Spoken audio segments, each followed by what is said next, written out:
Inilah yang dikatakan ulaika humul muflihun. Baik, muflihun itu sifat daripada aflaha. Aflaha maknanya af'ala. Af'ala di situ makna ada usaha secara berterusan dan sengaja. Jadi maksudnya begini. Dengar.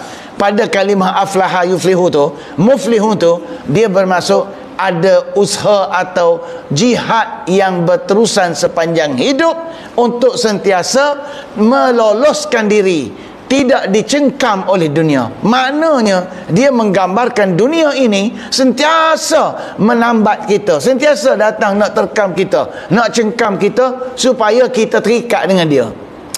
Iyalah, tak terikat macam mana? Beli kereta sebuah 10 tahun kena riba. Kereta baru. Rumah ada cerita pergi buat rumah 10 bilik rumah 10 bilik. Lepas tu tanya kenapa? Iyalah sebab anak ada 7, satu seorang bilik. Apa maksud ni? Lepas tu 3 lagi mak dengan ayah, tamu. Macam tu lah 10 bilik rumah. Nak tanya, tak boleh ke anak-anak ni hak lelaki ke perempuan tu tidur kongsi? Tak boleh ke?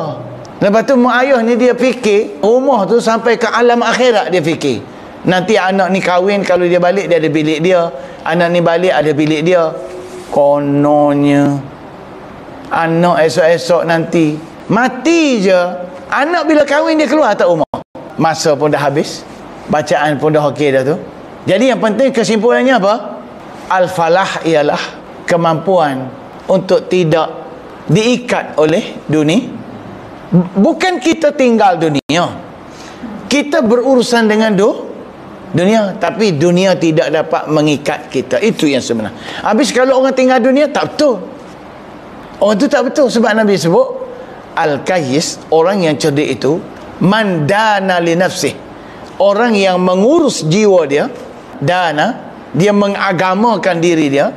Wa amila lima ba'dal maut, dan dia beramal untuk sesudah dia bekerja di dunia ni untuk sesudah mati. Jadi kalau dunia kita tak ambil, kita boleh tak bekerja?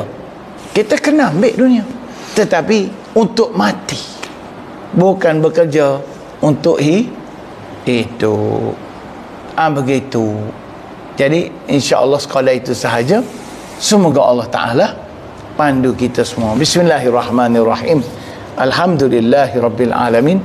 Wassalatu wassalamu ala rasulina al-karim wa ala alihi wa sahbihi ajma'in. Subhanaka la ilma lana illa ma 'allamtana innaka antal alimul hakim. La hawla wa la quwwata illa billahil aliyyil azim.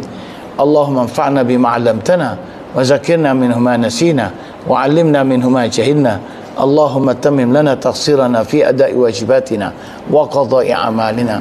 Rabbana atina fid dunya hasanah wa fil akhirati hasanah wa qina adzaban nar. Wa sallallahu ala sayyidina Muhammad wa ala alihi wa sahbihi wasallam. Alhamdulillahi rabbil alamin.